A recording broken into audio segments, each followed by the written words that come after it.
Hello,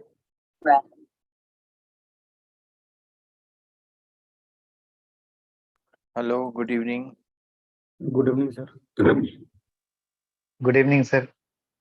very good evening सभी को। चलिए, तो हम लोग, पता है आपको क्या पढ़ रहे थे? क्या पढ़े थे बताओ। लेटर ऑफ क्रेडिट में यूसीपी 600 यहाँ तक आए थे हम। उसके हम लोग जो प्रोविजंस हैं उनको देख रहे थे, और ये टॉपिक जो है अभी इसमें काफी कुछ बाकी है। अभी हमने उतना पढ़ा जितना हम एक आम तौर पर हम जीआईबी में सीख लेते थे, ठीक है। अब उससे आगे जो है हम लोग बढ़ते हैं।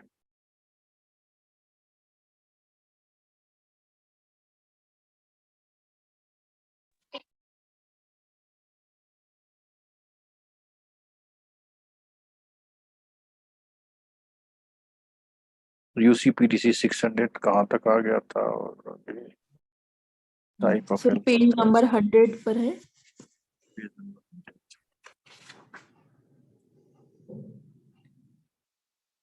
99 100 में ग्रुपिंग में चल रहे थे, जो आर्टिकल डिस्कशन हो रहा था। आर्टिकल डिस्कशन हो रहा था। आर्टिकल, ठीक है। तो आर्टिकल जो ऊपर उन्होंने तो थोड़ा सा ब्रॉडली एक्सप्लेन किए हुए हैं आर्टिकल्स, और नीचे उनको एलोबरेट किया हुआ है, ठीक है। तो इसमें आर्टिकल 2 में रिवोकेबल क्रेडिट्स बताया है। तो उसमें कहा है कि क्या रिवोकेबल के लिए क्या बात होती है, कि जिसको कभी भी कौन कौन रिवोक कर सकता है? Issuing bank. इशूइंग बैंक जो है कभी भी उसको रिवोक कर सकता है, ठीक है। अब आर्टिकल 3 है, a credit is irrevocable even if there is no indication of the, अगर उसमें रिवोकेबल नहीं लिखा हुआ है तो automatically it will be treated as irrevocable, ठीक है। ठीक। Article 10 makes it clear that a credit can neither be amended nor cancelled without the agreement of the issuing bank, confirming bank, if any, and the beneficiary. तो ये जो तीनों लोग हैं, आप इसमें देख रहे हैं कि कहीं पर भी उसका नाम नहीं है। किसका? इम्पोर्टर का।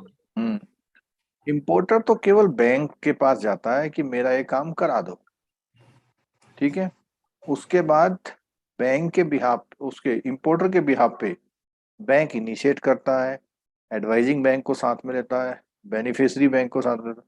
तो जब भी कोई अमेंडमेंट करना होगा तो ये तीनों लोगों की जरूरत पड़ती है, ठीक है। और इसमें डेफिनेशन उसमें कुछ नहीं है। यहाँ पर 7 और 8 में देख लेते हैं क्या है। इसमें ऐसा आपको आर्टिकल नंबर से याद नहीं रखने हैं, लेकिन आर्टिकल कह क्या रहा है। तो जब केस स्टडी आती है तो आर्टिकल्स के जो बीच में पॉइंट लिखे रहते हैं उससे रिलेटेड केस बनते हैं, ठीक है। Article 7 and 8 establish a definite undertaking by the issuing and confirming banks to reimburse on maturity, whether or not a nominated bank prepaid, purchase its own acceptance or deferred payment undertaking before maturity. तो basically अगर हम बात करें, दो जिम्मेदार bank हैं। कौन कौन से दो जिम्मेदार बैंक हैं? Bank and confirming bank. ठीक है। इनको ये कहता है कि जैसे ही उसका टाइम आ जाए तो आपको पैसा देना है, ठीक है। और नॉमिनेटेड बैंक दे या ना दे, क्योंकि नॉमिनेटेड बैंक एक तरह से पीछे मीडिएटर का काम कर रहा है, जिम्मेदारी अल्टीमेटली इशूइंग बैंक और कंफर्मिंग बैंक की होती है, ठीक है। Article 12B expressly provides authority from an issuing bank to the nominated bank to discount. Article 12B में कहता है कि जो इशूइंग बैंक है उसने अथॉरिटी दे रखी है। किसको देता है अथॉरिटी? वो नॉमिनेटेड बैंक को देता है कि भैया जब ये एलसी आएगी तो आप इसको क्या कर लेना, डिस्काउंट कर लेना, चाहे प्रीपे करना या परचेज कर लेना, ठीक है। और draft that it has accepted और deferred payment undertaking that is has given. तो वो चाहे आप उसे प्रीपे करें या परचेज करें, कुछ भी करें, लेकिन उसको डील करने की पावर देता है, ठीक है। आर्टिकल 9 क्या कहता है? Advising of credit. तो हमने देखा था एडवाइजिंग बैंक का रूल क्या होता है, only had to verify the apparent authenticity of a credit that it has advise. तो जैसा डॉक्यूमेंट की परमिशन या लिस्ट उसको मिलती है या इंस्ट्रक्शन मिलती है, उन्हीं इंस्ट्रक्शन को उसका काम है कहाँ पहुंचाना, बेनिफिशियरी तक पहुंचाना। ठीक है। Under article 9B it has to certify that the document that it advises to transmitted to the beneficiary is the same document that has received. Obligation is also extended to the second advising bank.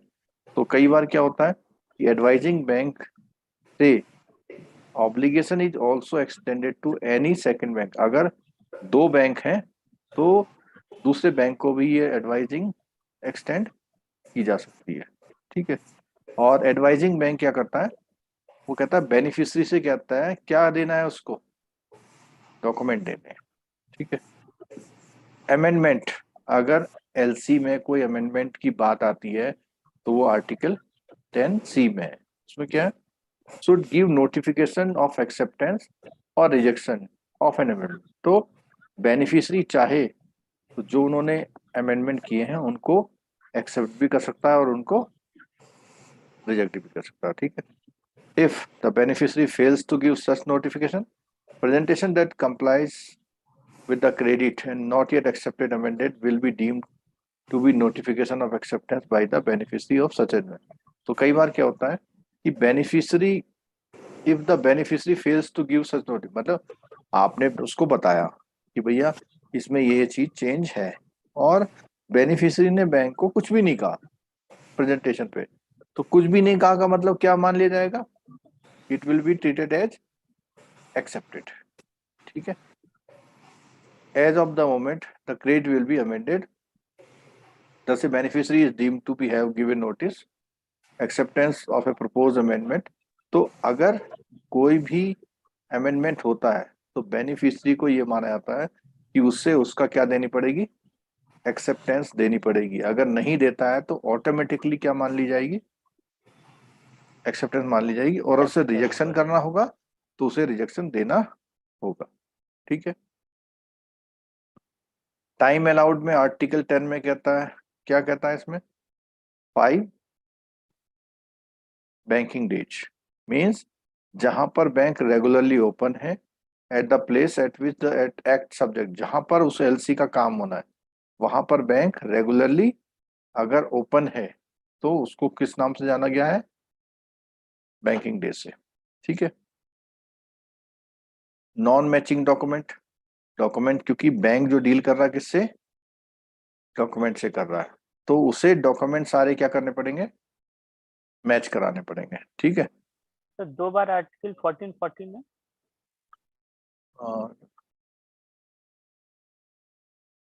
अच्छा, मगर सिर्फ दोनों का अलग अलग है, time का नहीं है हाँ, और एक उसी में डॉक्यूमेंट। दोनों बातें हैं। एक्चुअली ये जो टाइम दिया गया है ये टाइम उन डॉक्यूमेंट को मैच करने के लिए ही दिया गया है।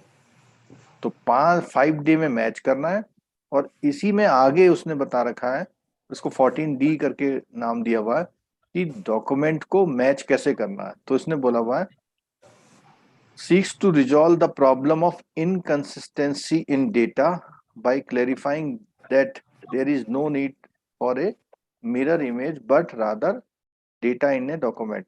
जो भी मतलब यहाँ कहने का मतलब ये है कि वो कोई ऐसा फोटो नहीं भेजता है कि साहब मुझको इनवॉइस ऐसी ही चाहिए, मतलब कहने का उसको बिल्कुल एज सच फोटोकॉपी नहीं चाहिए, लेकिन वो जो भी डॉक्यूमेंट दे रहा है उसका जैसा चाहिए और उसमें जो डेटा लिखा हुआ है वो डेटा क्या होना चाहिए, मैच होना चाहिए।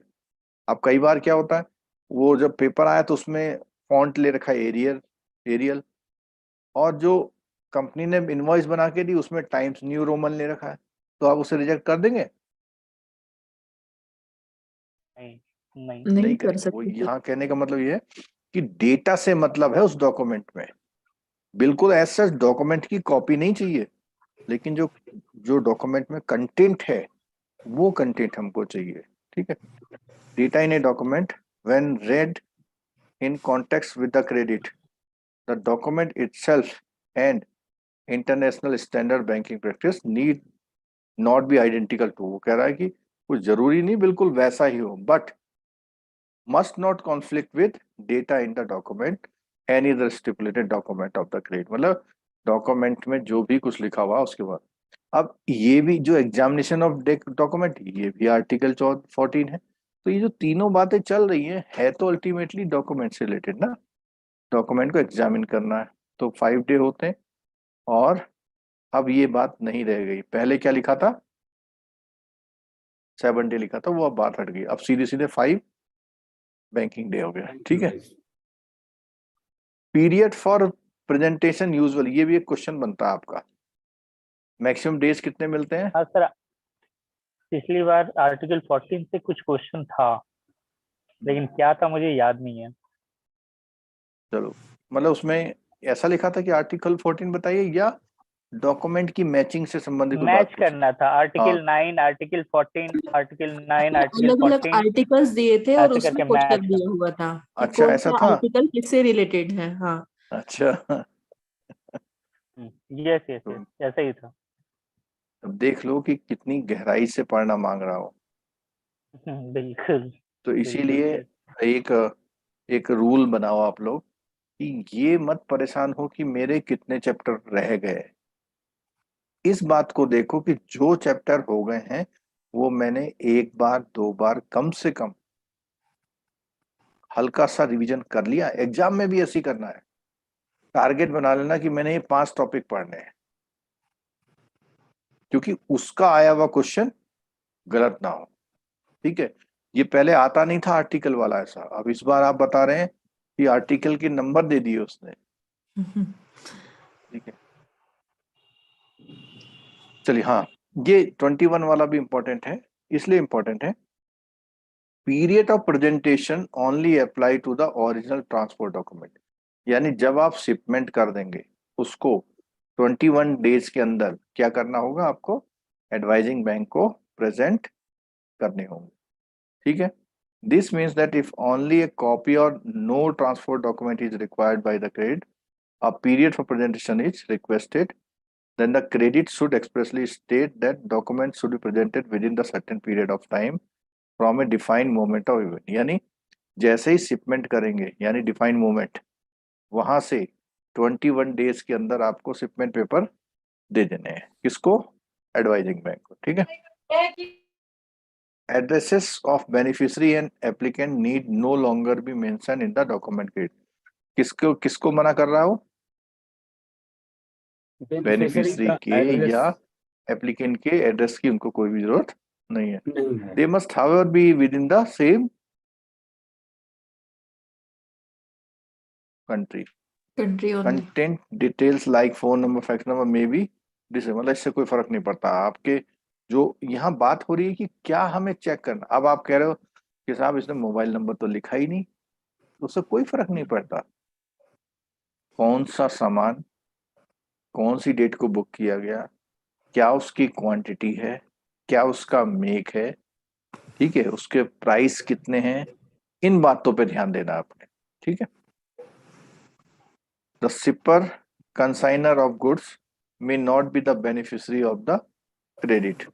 यानी जो सामान दे रहा है वो बेनिफिशियरी हो ये जरूरी नहीं है। कह रहा मे not B beneficiary of the credit. May not का मतलब कभी कभी जो कंसाइनर या शिपर है वो बेनिफिशियरी से डिफरेंट हो सकता है। जैसे मान लिया हमारा एक वो है, एक्सपोर्टर है, उसने चाइना में कुछ एक मशीन भेजी।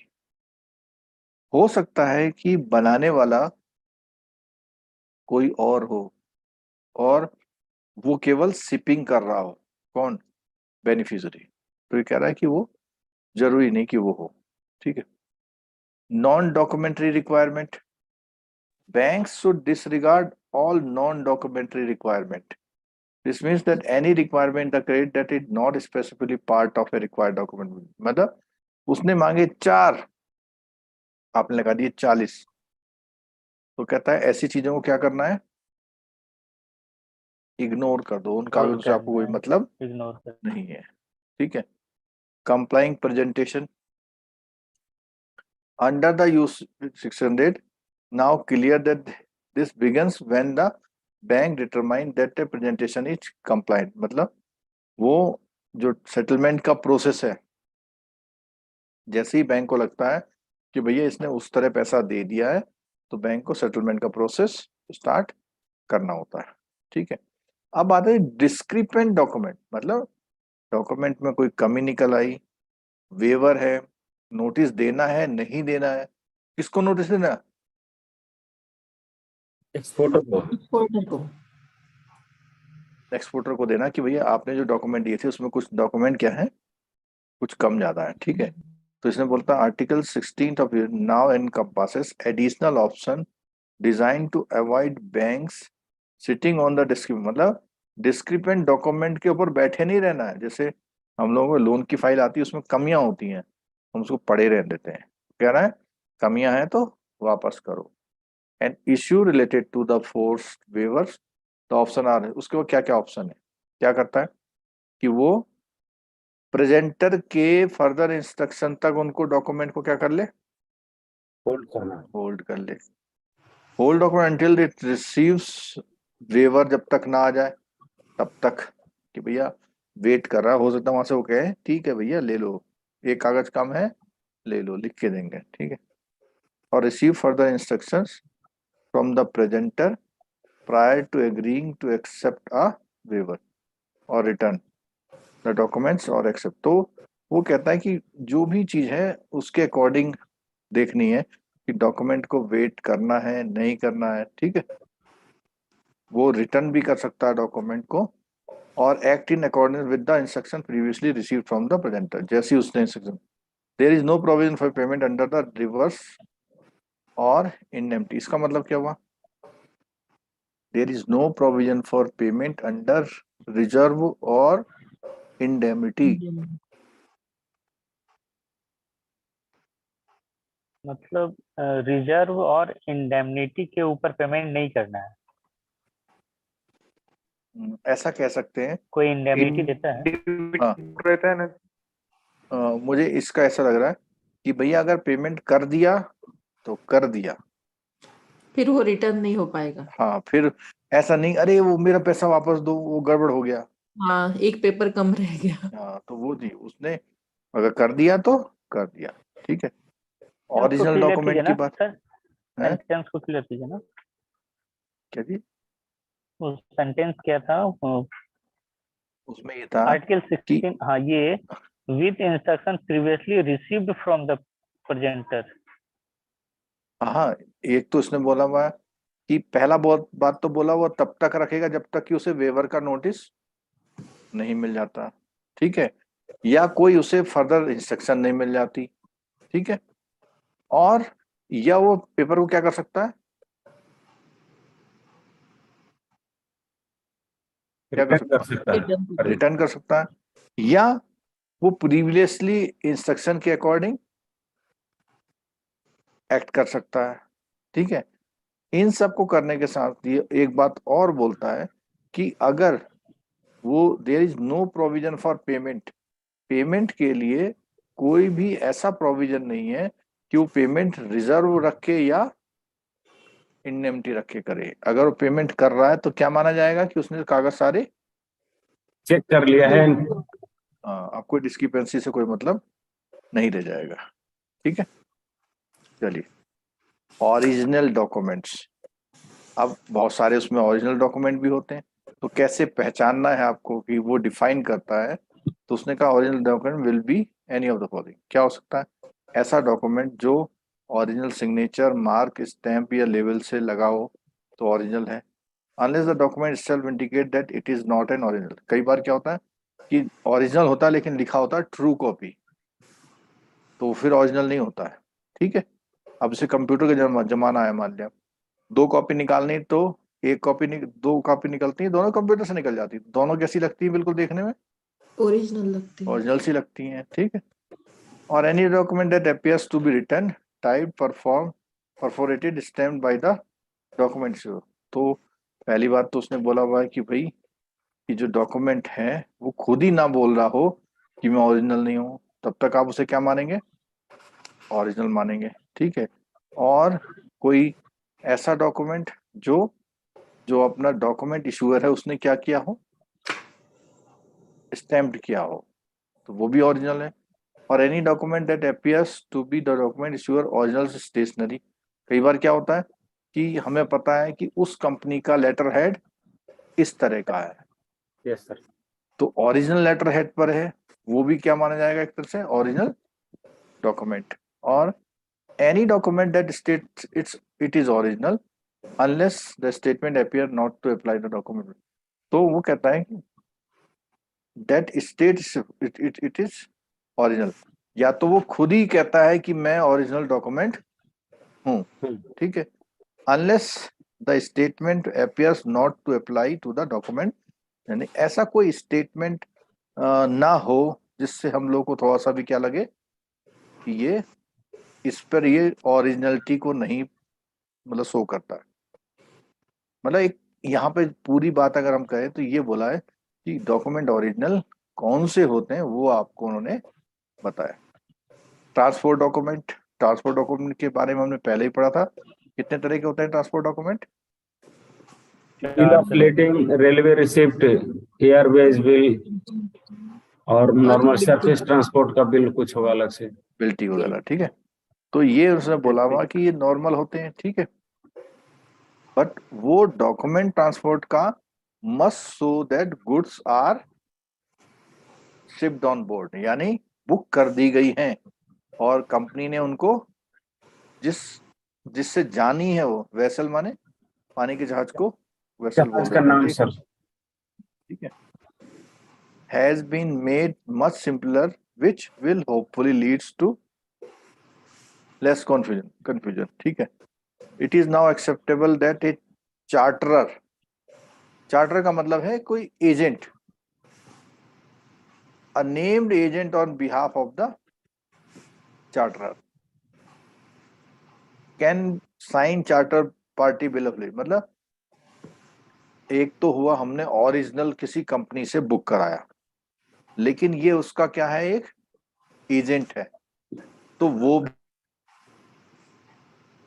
भी क्या इशू कर सकता है, बिल ऑफ lading वो भी इशू कर सकता है। If an agent sign on behalf of the master, तो क्या होता है कि दुकान में देखा होगा आपने कि बिल निकला, कोई भी साइन कर देता है, उसके तो प्रिंट आउट निकलता है। तो यहाँ ये कह रहा है कि मास्टर के बिहाफ पे अगर एजेंट साइन करता है on a charter party bill of lading, then the name of the master need not appear from the document. तो किसका, जब उसने एजेंट ने साइन कर दिए उस कंडीशन में नेम ऑफ द मास्टर लिखने की जरूरत नहीं है, ठीक है। Article 600, a generic set of rules generally applies to the all transport document other than the charter party bill of lading. These include the following। क्या क्या डॉक्यूमेंट जो है का सेट जो है उनको चाहिए होता है। Document must indicate the name of the carrier and to be signed by. तो कैरियर का मतलब क्या होता है, कंपनी जिससे सामान जाएगा। द कैरियर और named agent on behalf of the, तो वो किसके, उसके नाम से या उसके एजेंट के द्वारा है। द मास्टर और नेम्ड एजेंट और on behalf of the master, master खुद या मास्टर ने किसी को बाय नेम क्या बना दिया हो, एजेंट हो, ठीक है। Any signature by the carrier, master और agent must be identified as that carrier, master और, तो वो जो सिग्नेचर है वो इन्हीं तीनों में से किसी हैसियत के आइडेंटिफाई होने चाहिए। Any signature of an agent must indicate whether the agent has signed for on behalf of the carrier or on behalf of the master। तो ये जो सिग्नेचर हैं वो भी इंडिकेट करें इन बातों। There is no need to name of the master, ये पहले भी आ गया। In case of the charter party bill lading में मास्टर का नाम होने की जरूरत नहीं है। These no longer need to indicate the name of the carrier. These may now also be signed by the charterer, although it is difficult to envisage a situation where the FOB buyer applicant would wish to rely on the bill of lading signed by the, तो यहाँ ये बताना चाह रहा है कि master के signature की जरूरत, बोलो, नहीं है। नहीं है। नहीं है, बट फिर भी कहता है एक परेशानी है कि हम ये कैसे पहचानेंगे कि ये सिग्नेचर जो है ओरिजिनली साइन किसने किया है, बट फिर भी आपको करना है। Transfer document also FOB by free on board. अभी इसमें इनको टर्म्स आएंगे कुछ, कल हम बात कर रहे थे ना, मतलब एक शॉर्टकट वर्ड यूज होते हैं इसमें, ठीक है।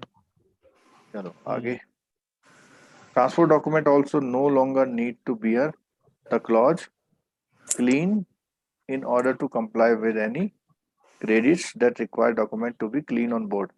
तो वो जो ये लिखा है ना, no longer need to bear the clause, मतलब उसके उस ट्रांसपोर्ट डॉक्यूमेंट में क्लीन वर्ड का लिखा होना अब जरूरी नहीं है। और ये लिखा किस लिए जाता था, क्लीन ऑन बोर्ड, इसके लिए यूज किया जाता था, लेकिन वो कह रहा है आपको लिखने की जरूरत नहीं है। इसका क्या मतलब हुआ clean on board? Clean on board का एग्जैक्टली तो मैं, अगर मैं थोड़ा दिमाग लगाऊं, क्लीन ऑन बोर्ड का ये हो सकता है कि जब आप उसको जहाज में चढ़ा दे रहे हैं तो उसमें कोई भी जो फॉर्मेलिटीज हैं टैक्स वगैरह की या कस्टम वाले की, शायद ऐसा कोई मोहर होता होगा, मतलब सारी क्लियरेंस उसको मिल चुकी हो, मिल ऐसा जाएगी कुछ होता होगा क्लीन ऑन शायद। Board, yes. ओके। चलो मैं भी आइडिया से बता रहा हूँ, एग्जैक्टली मेरे को उसका पता नहीं क्लीन ऑन बोर्ड का, ठीक है। चलो हो सकता है, ऐसा ही कुछ लग भी रहा है। इंश्योरेंस डॉक्यूमेंट, तो इंश्योरेंस डॉक्यूमेंट भी होंगे जो भी वाइडर कवरेज वाले होने चाहिए, ठीक है। Bank will also be able to accept an insurance document that contains reference to any exclusion, यानी उसमें एक्सक्लूजन क्लॉज, एक्सक्लूजन क्लॉज क्या होता है कि भैया अगर जहाज उस आइलैंड पे 5 दिन से ज्यादा रुकेगा तो हम इंश्योरेंस कवर नहीं देंगे। तो ये कौन से क्लॉज होते हैं, एक्सक्लूजन क्लॉज। एक्सक्लूजन क्लॉज, ठीक है। तो वो एक्सक्लूजन क्लॉज जो होनी चाहिए बैंकों को कैसे होने चाहिए, क्लियर एक्सेप्टेड होने चाहिए। अगर एक्सेप्टेड नहीं है तो वो इंश्योरेंस आपके काम का नहीं है, ठीक है। For the insurance document the following has been change, proxies can now sign on behalf the insurance company. अब इसमें होता क्या है कि पहले जो भी इंश्योरेंस पॉलिसी इशू होती थी वो केवल इंश्योरेंस कंपनी और उसके ऑफिसर लोग साइन करते थे, वही इशू कर पाते थे। अब वो बोल रहा है कि कई सारे एजेंटों ने क्या ले रखी है, एजेंसीज ले ली है। कंपनी ने बोल दिया कि भैया इतनी प्रीमियम देगा, इतने लाख का इंश्योरेंस लेना चाहेगा तो दे दो। तो वो भी क्या करते हैं, उनके पास उनकी स्टेशनरी होती है, उनके बिहाफ पर वो इशू कर देते हैं, ठीक है। Percentage to be covered will be understood as minimum coverage. तो जो भी कवरेज है वो हमेशा मिनिमम मेंशन की जाती है।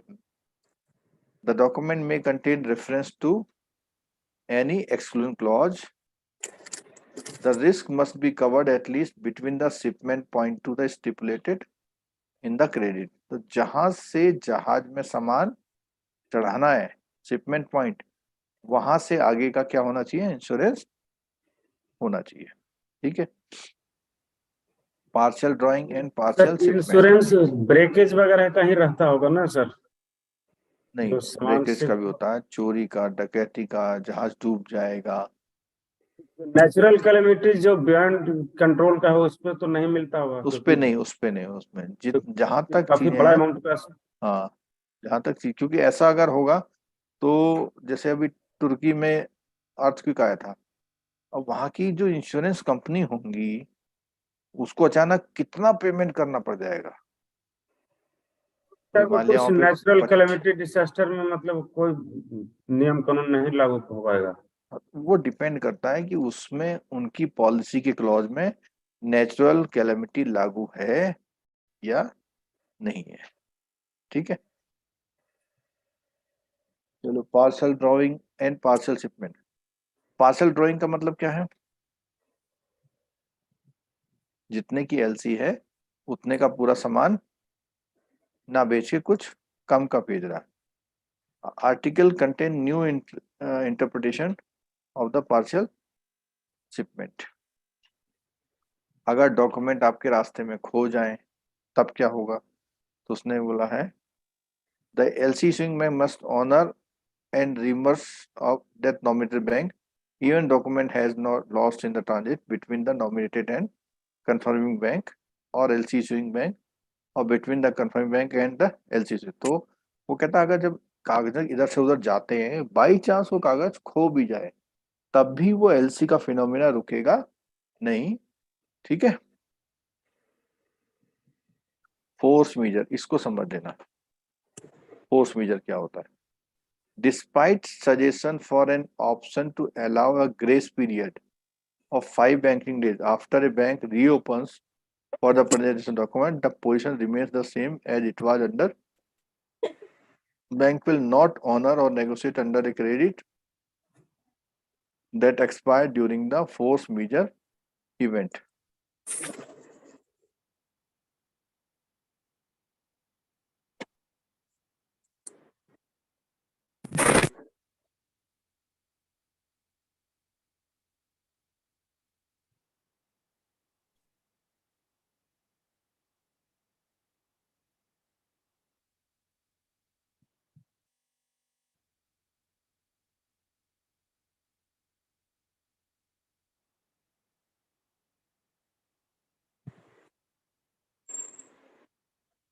It is related to the concept of an act of God.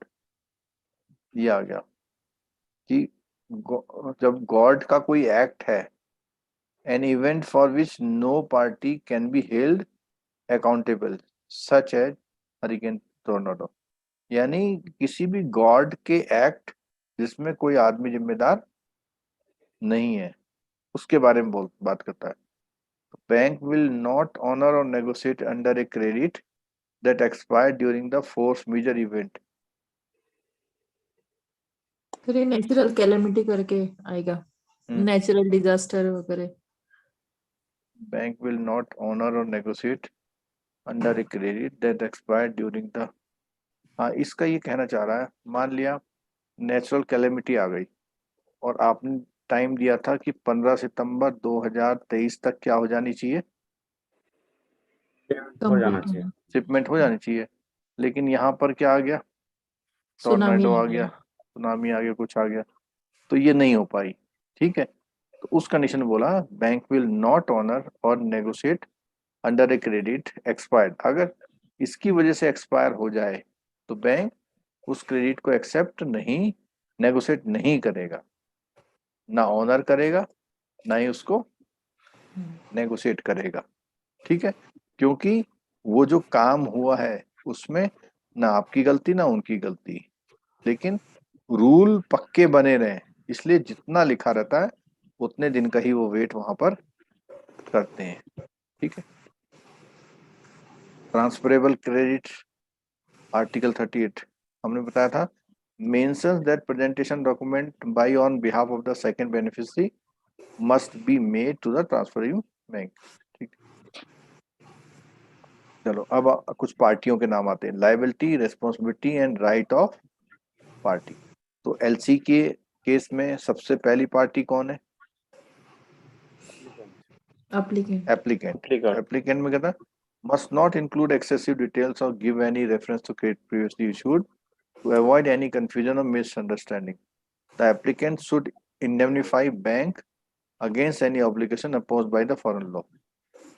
तो इसमें ये कहना चाह रहा कि ऐसा कोई विदेशी कानून जिससे आपके ऑब्लिगेशन, आप पर कुछ ऑब्लिगेशन आए तो उनके लिए बात करता है। तो उसके लिए बैंक को क्या कर लेना चाहिए? अपने आप को इंडेमनीफाई, मतलब उससे एक प्रॉमिस लेना चाहिए कि अगर यूएस के बैंक ने कल को $2000 की पेनल्टी लगा दी तो कौन कैसे इसको वो किया जाएगा। ठीक है, ये बात समझ में आई? नहीं सर।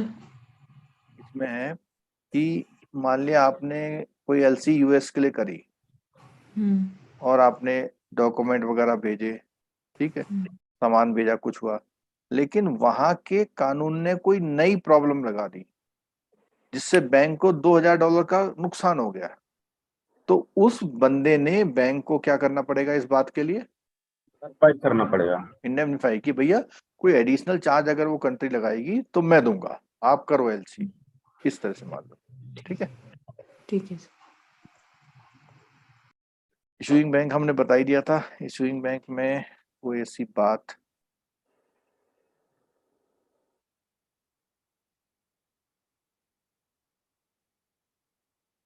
इशूइंग बैंक की एक ये बात आई, देखो, the discrepancy pointed out should also be reported to the bank from which the document were received. यानी कि ये जैसे 4 लोग हैं, तो जब यहाँ से डॉक्यूमेंट गए और इसने कोई डिस्क्रिपेंसी फाइंड आउट करी तो उसको क्या करना है, उसे रिपोर्ट करना है, ठीक है। The notice must state whether documents are being held pending further instruction from the negotiating bank or being returned। तो अगर ऐसा कुछ है, मामला डिस्क्रिपेंसी है, तो उसका क्या होना चाहिए? उसके इंफॉर्मेशन नेगोशिएटिंग बैंक को जानी चाहिए, और या फिर पूरी एलसी रिटर्न कर दो। एक तो ये होता है कि भैया जो आपने कागज भेजे उसमें कागज छूट गया, भेज दो, एक तो ये बात हुई। दूसरा वहां पूरी एलसी उठा के वापस कर दी। एडवाइजिंग बैंक में एक बात बोला है कि उनके पास एक ऑप्शन होता है, वो चाहे तो एडवाइज करे या ना करे। If it agrees to advise the LC then it must to do see the taking responsible care in checking authenticity of the credit. तो जैसे ही वो एडवाइस करती है तो उसी दिन उसकी जिम्मेदारी बन जाती है कि भैया ये जो डॉक्यूमेंट हमको लेने हैं वो सही से लेने हैं। In case not to advise decide करती है, it must inform the issuing bank immediately. वो कहेगा भैया ये जो आपने कागज भेजे ना इसको हम नहीं कर रहे। If the advising bank is unable to establish the authenticity of LC then it must immediately inform to the issuing bank, must also inform the beneficiary. तो कई बार क्या होता है कि उसको लगता है कि भैया ये जो एलसी है ये थोड़ा सा क्या नहीं है, ऑथेंटिक नहीं लग रही है, तो वो उसके बेनिफिशियरी को भी इन्फॉर्म करता है भैया एक ऐसा ऐसा आया था हमें ऑथेंटिक नहीं लग रहा। और ऐसा ही वो किससे पूछेगा? इशूइंग बैंक से कि भैया ये सब कुछ सही है या नहीं है, ठीक है। कंफर्मिंग बैंक हमने बताया था कि एक एडिशनल बैंक चाहिए होता है जो क्या करता है, गारंटी देता है। गारंटी देता है, कहता है विदाउट डिले हम इसका पेमेंट कर देंगे, ठीक है। तो वो कंफर्मिंग बैंक करेगा या क्या चीज बताओ? नहीं, आपने बोला ना विदाउट डिले वो पेमेंट कर देगा, तो ये कौन? हाँ, वो कंफर्मिंग बैंक कहता है कि भैया आप चिंता न करो कि ये जो आप भेजोगे जैसे ही ये मेरे को कागज देगा मैं तुरंत इसका पेमेंट कर दूंगा। कंफर्मिंग बैंक का रोल ये होता है कि अगर दूसरा बैंक जरा सी भी डिले कर रहा है या पेमेंट को मना कर रहा है सब कुछ सही होने पर, तो कंफर्मिंग बैंक उसको फुलफिल करता है, ठीक है। नेगोशिएटिंग बैंक में responsibility of the negotiating bank और nominated bank to examine the document as per UCP है या नहीं है, ये काम होता है नेगोशिएटिंग बैंक का। रीइंबर्सिंग बैंक का हमने बताया था आर्टिकल 13 में, क्या बताया था हमने? shall reimburse the claiming bank the amount of claim lost subject to the condition that has received the reimbursement authorization from the। देखो इसमें मैंने बताया था उस समय कि जो रीइंबर्समेंट का ये ऐसे थे ना 4, तो रीइंबर्समेंट यहां से आना है ना। तो वो कहता है कि रीइंबर्समेंट आए या ना आए, लेकिन रीइंबर्समेंट की क्या लेनी है आपको? क्लेम नहीं, ऑथराइजेशन। क्लेम तो इधर वाला करेगा भाई, आप किसी के बिहाफ पे पेमेंट करोगे, पेमेंट करने से और पहले आपको क्या ले लेनी है उनसे ऑथराइजेशन लेना हाँ, है, ऑथराइजेशन की भैया हाँ ठीक है ये आएगी एलसी, सही होगा तो कर पेमेंट करें। बेनिफिशियरी बता ही दिया था, ये होता है। प्रोटेक्शन में हमेशा ध्यान रखना कि bank do not assume any responsibility genuineness of the document. अगर वो डॉक्यूमेंट फर्जी हैं तो इसमें बैंक की जिम्मेदारी नहीं है, ठीक है। और any discrimination in the content mention, अगर मान लिया कोई भी डिस्क्रिपेंसी नहीं थी और आपने सही सलामत पेमेंट कर दिया और कल को गलती निकल के आ गई तो भी आपको क्या मिल जाएगा, इसमें प्रोटेक्शन मिलेगा। मिल जाएगा, ठीक है। Bank are now also responsible losing loss arising due to delay in transmission. तो अब बैंक क्या है कि जो भेजने का टाइम है, मैसेज देरी से पहुंचने का टाइम है, अगर उसमें कोई लॉस उठाता है बैंक तो वो भी बैंक को मिल जाएगा, ठीक है। No responsibility is taken by the banks for error in transmission interpretation of technical term. कोई टेक्निकल टर्म के मतलब समझने में थोड़ी बहुत 19-20 हो गई तो ऐसी जिम्मेदारी नहीं लेता bank. Bank also do not take responsibility for any loss arising due to close of their business, act of God. भाई एलसी थोड़ी सी लेट हो गई, एक्ट ऑफ गॉड हो गया, कॉमोशन, सिविल राइट हो गए, फ्लड वगैरह कुछ आ गया, ऐसा कोई भी काम हो गया, उसकी वजह से अगर लॉस हो रहा है तो बैंक को इसमें प्रोटेक्शन होता है। मिलेगा। Bank do not take any responsibility for the act of corresponding bank. दूसरे बैंक ने क्या गलती कर दी उसकी जिम्मेदारी एक बैंक नहीं लेता। Whether bank was chosen the applicant by, चाहे एप्लीकेंट ने खुद बैंक चुना लेकिन फिर भी बैंक को ज्यादा वेटेज इसमें नहीं मिलता, ठीक है।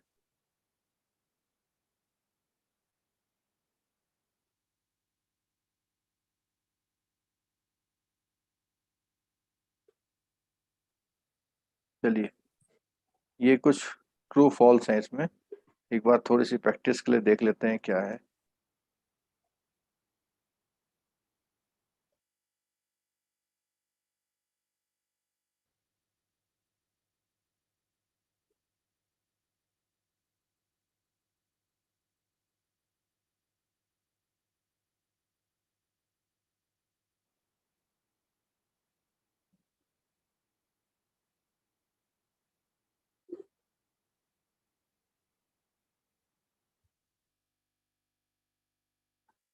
इसमें काफी ऐड कर दिया है, जो पहले बुक थी तो थोड़ा सा ज्यादा ऐड कर दिया, तो अच्छा है, आप लोगों की प्रैक्टिस के लिए काम आएगा।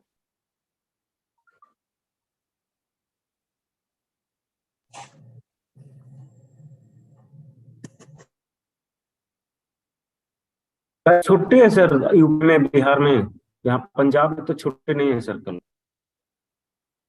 कल छुट्टी कई है। स्टेट में है, कईयों में नहीं है, तो इसीलिए सुबह आपकी क्लास है बस। अच्छा, कल और परसों रात को कोई क्लास नहीं होगा। कल सुबह क्लास होगा, वो छोटा सा टॉपिक रह गया है वो करने का, 30 को, 31st को, 30 और 31st को शाम को कोई क्लास नहीं होगा और 31st की सुबह भी कोई क्लास नहीं होगा, ठीक है। बाकी क्लास का वो शेड्यूल दे रिवाइज देंगे, कर लेंगे, हैं। चैप्टर 3-4 रिवाइज कर लेंगे हम लोग इतने में। जितना कर लेंगे उतना अच्छा रहेगा, है ना। चलो, हाँ, बताइए पहला। The issuing bank generally advise LC through, advising bank true. बिल्कुल ट्रू है।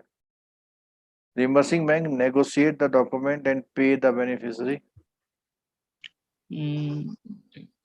तो ये फॉल्स आएगा। फॉल्स है, क्योंकि रिम्बर्सिंग बैंक का नेगोशिएट का कोई मतलब, हाँ, ये यही रहता है। नॉमिनेट बैंक करता है। उसका तो काम लास्ट में बस बैंक के बिहाफ पे पेमेंट करना है। Hmm, applicant has no obligation to identify banks against any obligation imposed by foreign laws. False है तो सर। ये फॉल्स आएगा क्योंकि उसी की जिम्मेदारी है, कोई भी लॉज क्या चेंज होते हैं तो।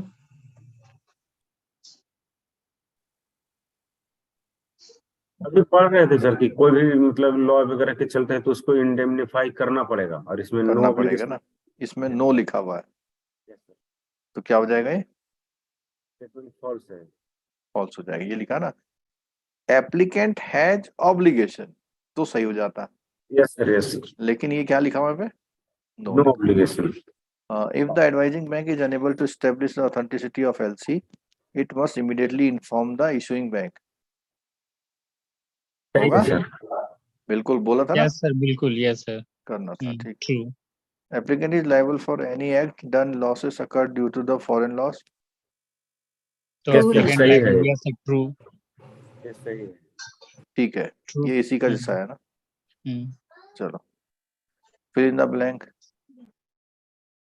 It is responsibility of the bank to examine the document before making payment. कौन सा, एडवाइजिंग बैंक, नॉमिनेटेड बैंक। नेगो या नेगोशिएटिंग बैंक, नॉमिनेटेड Nominated या एडवाइजिंग बैंक। ये तीनों हो सकते हैं, ठीक है। Yes. In case of advising bank does not advise the LC, it must inform to the decision to the कौन से बैंक को, इशूइंग बैंक। भाई एडवाइजिंग बैंक वो नहीं करना चाहता, उसे बताना पड़ेगा इसी बैंक को, भैया हम इसको एंटरटेन नहीं नहीं कर रहे। करेंगे। Yes. Advising bank must ensure that of LC before same in the bank. Genuineness of LC. हाँ ठीक है, मतलब वो LC ठीक ठाक होनी चाहिए, ठीक। In case the reimbursement bank does not pay the next bank, the ultimate liability lies with the कौन से बैंक में होती है, नॉमिनेटेड बैंक। Opening bank. नहीं issuing.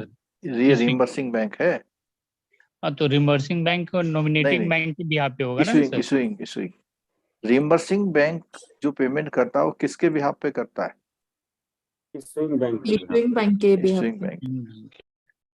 As per the issuing bank has कितने बैंकिंग डेज, 5 बैंकिंग डेज। ठीक है। चलो, इसको अगली क्लास में करेंगे हम लोग, है ना। Yes sir. चलिए ठीक है, आप लोग क्लोजिंग वगैरह कराइए, कल सुबह की क्लास एक छोटा सा पार्ट रह गया, उससे कर लेंगे हम लोग, है, ठीक है। Yes sir.